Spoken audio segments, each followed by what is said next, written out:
Aku terbangun di tengah malam, jantung berdegup kencang seperti gendang perang. Suara itu masih bergema di telingaku, "Aku mencintaimu, Maya."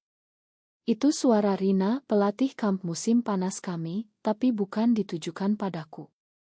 Aku bersembunyi di balik pohon kelapa di pantai Bali, saat itu bulan purnama menyinari segalanya dengan cahaya perak. Kamp ini seharusnya menjadi liburan santai untuk gadis-gadis muda seperti aku, tapi sekarang semuanya berubah. Maya, sahabatku sejak kecil, adalah orang yang Rina cintai. Bagaimana bisa? Rina, wanita berusia 28 tahun yang tangguh, pelatih olahraga yang selalu tegas di lapangan, tapi lembut saat malam tiba. Aku, Sinta, 24 tahun, hanya peserta biasa yang datang ke kamp ini untuk melupakan tekanan pekerjaan di Jakarta. Tapi sekarang, rahasia ini seperti bom waktu yang siap meledak. Pagi harinya, aku berusaha bertingkah normal. Sarapan di tenda utama, di mana aroma nasi goreng campur bau laut membuat perutku mual. Rina berdiri di depan, memberikan instruksi untuk hari itu, hiking ke bukit terdekat. Matanya menyapu kerumunan, tapi saat bertemu denganku, ada kilatan aneh, seperti pengakuan tanpa kata. Apakah dia tahu aku mendengar? Maya duduk di sebelahku, tersenyum cerah seperti biasa. "Sinta, kamu kelihatan lelah. Malam tadi mimpi buruk?" tanyanya, tangannya menyentuh lenganku dengan lembut. Aku menggeleng, tapi hati ini bergejolak. Maya, gadis cantik dengan kulit sawo matang khas Jawa, selalu menjadi pusat perhatian. Kami berteman sejak SMA di Surabaya, berbagi mimpi tentang masa depan yang bebas. Tapi sekarang, aku tahu sesuatu yang bisa menghancurkan semuanya. Selama hiking, aku sengaja berjalan di belakang. Rina memimpin rombongan, suaranya lantang memanggil nama-nama peserta yang ketinggalan. "Maya, jangan terlalu cepat. Tunggu yang lain," serunya. Maya tertawa, melambatkan langkah. Aku melihat bagaimana Rina memandangnya, penuh kelembutan yang tersembunyi. Di Indonesia, di mana norma masyarakat masih ketat, cinta seperti ini adalah tabu. Keluargaku di desa kecil di Jawa Tengah pasti akan mengusirku jika tahu aku bahkan memikirkan hal ini. Tapi aku merasa aneh. Sejak mendengar bisikan itu, ada sesuatu yang bergolak di dadaku. Bukan cemburu, tapi pengertian. Aku ingat masa kecilku, saat aku lebih suka bermain dengan gadis-gadis daripada anak laki-laki. Tapi itu hanya AC, kata ibuku. Di puncak bukit, kami istirahat. Angin sepoi-sepoi membawa aroma bunga edelweiss. Maya duduk di sebelah Rina, mereka berbincang pelan. Aku mendekat, pura-pura mengambil air. "Pelatih, bagaimana cerita Anda jadi pelatih kamp?" tanyaku, mencoba mengalihkan. Rina tersenyum, tapi matanya waspada. "Aku suka petualangan, Sinta. Hidup di kota besar seperti Jakarta membuatku ingin melarikan diri ke alam."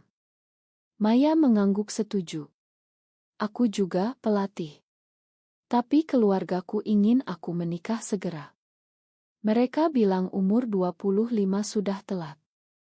Kata-kata itu seperti pisau. Di masyarakat kami, pernikahan adalah kewajiban. Apalagi untuk wanita. Rina diam sejenak, lalu berkata, "Ikuti hatimu, Maya. Jangan biarkan orang lain memutuskan." Aku melihat kilatan di mata Maya, seperti pengakuan diam-diam. Malam itu, kamp api unggun. Semua peserta bernyanyi lagu-lagu daerah. Aku duduk sendirian, memandang api yang menari-nari. Rina mendekat, duduk di sebelahku. "Sinta, kamu baik-baik saja?" tanyanya pelan. Aku menatapnya, hati berdebar. "Kenapa tanya begitu, pelatih?" balasku. Dia menghela napas. "Kamu kelihatan terganggu sejak kemarin."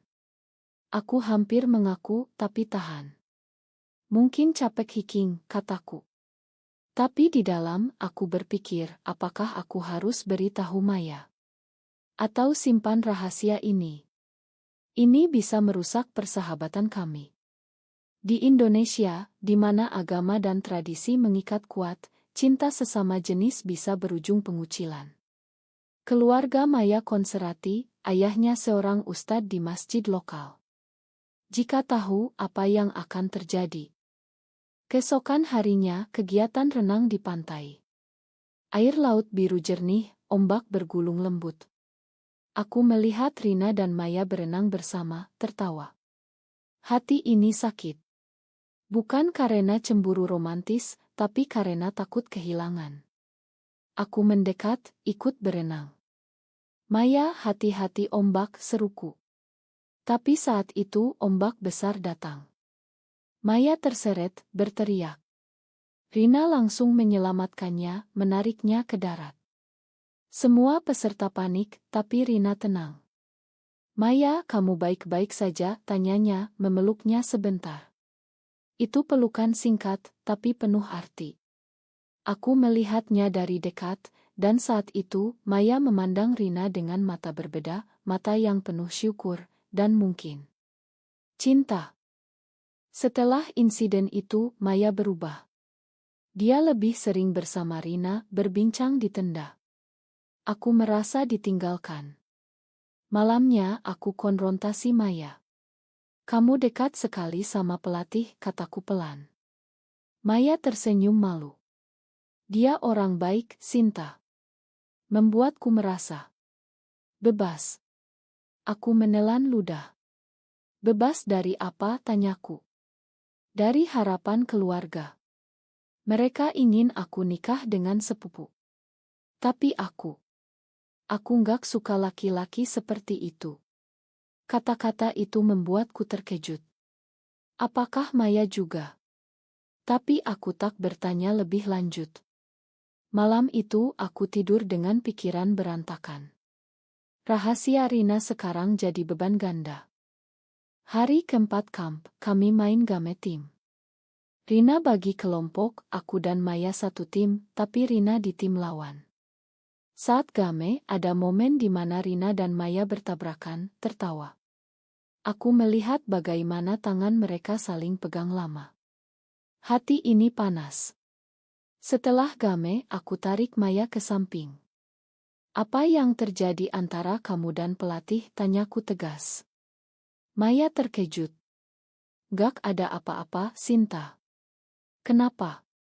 Aku ragu, tapi akhirnya bilang, aku dengar dia bilang mencintaimu malam pertama. Maya memucat. Kamu bohong, serunya. Tapi matanya menunjukkan kebenaran. Itu gak mungkin, gumamnya. Tapi aku tahu, itu sudah dimulai. Konfrontasi itu membuat Maya menjauh dariku. Dia lebih banyak waktu dengan Rina. Aku merasa dikhianati. Di Indonesia, persahabatan lebih penting dari apapun, tapi sekarang retak karena rahasia ini. Malamnya, aku dengar mereka berbisik di tenda Rina. Aku mendekat, tapi tak berani masuk. Apa yang harus kulakukan? Beritahu yang lain. Atau biarkan. Pikiran tentang keluarga, masyarakat, membuatku takut.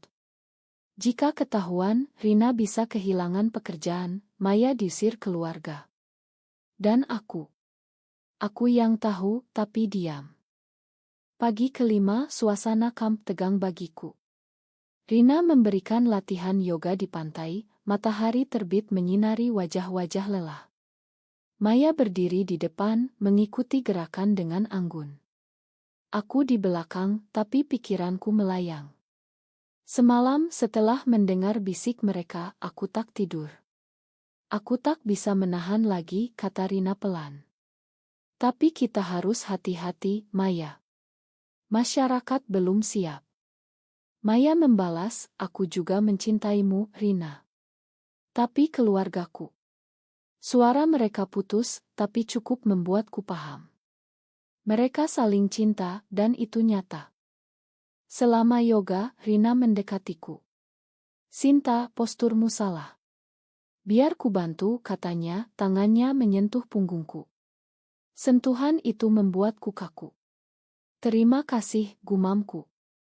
Tapi di mata Rina ada pertanyaan tak terucap. Apakah dia curiga? Setelah sesi, Maya mendekat. Sinta, ma kemarin. Aku terkejut, katanya. Aku mengangguk. Aku cuma khawatir buat kamu. Keluargamu ketat. Maya menghela napas. Iya, ayahku ingin aku pulang dan tunangan bulan depan. Tapi aku nggak mau. Matanya berkaca. Rina membuatku merasa hidup. Aku terdiam. Bagaimana aku bisa menentang? Tapi di hati ada konflik. Apakah cinta ini salah? Di Indonesia, di mana Islam dominan, banyak yang bilang ya. Tapi melihat mereka, rasanya manusiawi. Siang itu kegiatan memasak tradisional. Kami belajar membuat sate ayam di dapur terbuka. Rina memimpin, Maya membantunya. Mereka saling pandang, tersenyum rahasia. Aku merasa seperti orang luar. Saat istirahat, aku telepon ibuku di desa. Sinta, kapan pulang? Ada calon bagus buatmu, katanya. Aku tertawa getir. Belum, Bu. Aku masih muda. Tapi ibu mendesak. Jangan seperti tantemu yang tak menikah. Orang bilang aneh. Kata-kata itu menusuk. Tanteku yang hidup sendirian, rumor bilang dia suka wanita. Keluarga mengucilkannya. Apakah Maya akan seperti itu? Malamnya, pesta dansa di pantai. Musik gamelan campur pop Indonesia mengalun. Semua menari, tapi aku duduk sendirian. Rina dan Maya menari bersama, tertawa. Tapi tiba-tiba, hujan deras turun. Semua lari ke tenda. Di tenda utama, basah kuyup, Rina memberikan handuk ke Maya dulu. Kamu dingin, katanya lembut. Aku melihatnya, dan saat itu seorang peserta lain, Lina, bergumam. Mereka dekat sekali ya. Aku panik. Jika rumor menyebar, bahaya. Di Indonesia, kamp seperti ini bisa ditutup jika ada skandal. Keesokan, hari ke-6, turun gunung ke desa nelayan. Kami belajar menangkap ikan. Rina mengajari Maya cara memegang jala. Sentuhan mereka terlalu lama. Aku tak tahan, tarik Rina ke samping. Pelatih, aku tahu semuanya, kataku pelan. Rina memucat. Apa maksudmu, tanyanya. Aku dengar bisikanmu malam pertama. Dan kemarin malam juga. Dia diam, lalu menghela napas. Sinta, tolong jangan bilang siapa-siapa. Ini sulit. Matanya penuh air mata. Aku tak pernah merasakan ini sebelumnya. Tapi masyarakat. Aku mengangguk. Aku paham. Tapi Maya sahabatku. Apa kamu serius? Rina mengangguk. Ya. Aku siap bayar harganya. Konfrontasi itu membuat Rina hati-hati. Tapi Maya curiga. Kenapa kamu bicara sama Rina, tanyanya. Aku bohong. Cuma tanya latihan. Tapi Maya tak percaya. Sinta, kamu cemburu, serunya. Aku terkejut. Bukan. Aku khawatir buat kalian. Maya marah. Ini urusanku. Jangan campur. Persahabatan kami retak. Malam itu aku menangis sendirian. Mengapa aku campur? Tapi jika tak, apa yang terjadi jika keluarga Maya tahu? Hari ke-7, kegiatan diskusi kelompok tentang mimpi masa depan. Rina memimpin. Maya berbagi. Aku ingin bebas memilih hidupku. Semua tepuk tangan. Tapi aku tahu arti sebenarnya. Setelah itu, aku dapat pesan dari saudara Maya.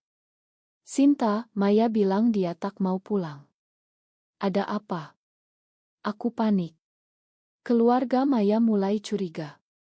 Aku harus putuskan, beritahu atau tidak. Di Indonesia, keluarga adalah segalanya.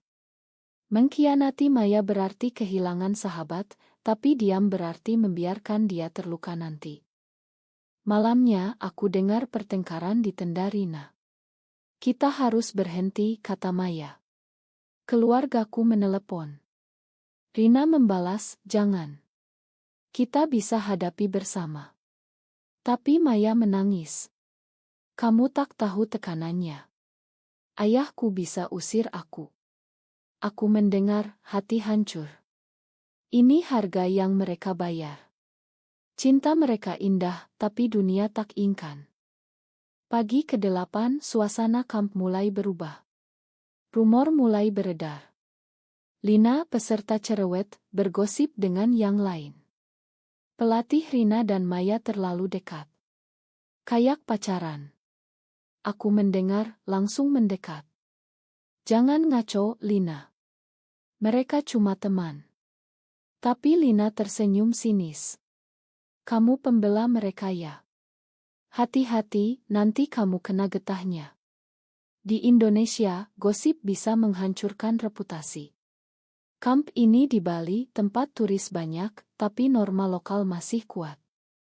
Jika ketahuan, Rina bisa dipecat. Selama kegiatan snorkeling, aku lihat Rina dan Maya menjauh. Mereka berenang ke karang jauh. Aku ikuti diam-diam, di sana, mereka berpelukan di air. Aku tak bisa tanpa kamu, kata Maya. Rina membalas, kita lari saja. Tapi Maya geleng. Kemana? Indonesia kecil buat kita sembunyi. Aku dengar, hati pilu. Mereka tak tahu aku di dekat. Saat kembali, Maya lihat aku basah. Kamu ikut, tanyanya curiga. Aku angguk. Iya, lihat ikan. Tapi matanya tajam. Siang itu, telepon dari ayah Maya. Maya jawab di tenda, suaranya gemetar. Ya, Pak. Aku pulang besok. Setelah itu, dia menangis. Aku mendekat. Maya, cerita dong. Dia memelukku. Ayah tahu ada yang aneh. Dia bilang jika aku tak nikah, aku bukan anaknya lagi. Aku diam dan Rina, tanyaku pelan. Maya menatapku. Kamu tahu. Aku angguk. Dari awal. Maya marah. Kenapa tak bilang? Kamu khianati aku. Aku menangis. Aku lindungi kamu. Pertengkaran itu membuat Maya menjauh lagi. Rina mendekatiku. Terima kasih sudah diam, Sinta. Tapi sekarang, semuanya rumit. Aku bertanya. Apa rencanamu? Rina menghela napas. Aku akan bicara dengan Maya. Mungkin kita pisah. Tapi matanya bilang sebaliknya. Malam itu aku tak tidur. Pikir tentang diri sendiri. Apakah aku juga punya perasaan serupa? Di masa kuliah, aku pernah dekat dengan teman perempuan, tapi kutahan karena takut. Hari ke-9, kegiatan seni. Kami melukis pemandangan Bali. Maya melukis Rina diam-diam, aku lihat, hati sakit. Setelah itu, Lina konfrontasi Maya. Kamu dan pelatih pacaran ya? Maya memucat. Enggak. Lina tertawa. Aku lihat kalian. Aku akan bilang ke pengelola kamp. Panik melanda. Rina campur. Lina, itu Itnah. Tapi Lina pergi. Malamnya, pengelola kamp panggil Rina. Ada laporan. Kamu dekat dengan peserta. Rina bantah. Itu tak benar. Tapi mereka selidiki. Maya datang padaku, menangis. Semuanya hancur, Sinta. Karena kamu tahu tapi diam. Aku marah. Aku diam karena sayang kamu. Tapi Maya pergi. Aku merasa bersalah. Apakah diamku salah? Di masyarakat kami, melaporkan bisa selamatkan, tapi juga hancurkan. Hari ke-10, kamp hampir berakhir. Suasana tegang. Pengelola umumkan investigasi. Semua peserta diam. Rina diinterogasi. Maya gelisah. Aku dekati Rina. Pelatih, Ma. Aku yang mulai rumor tak sengaja.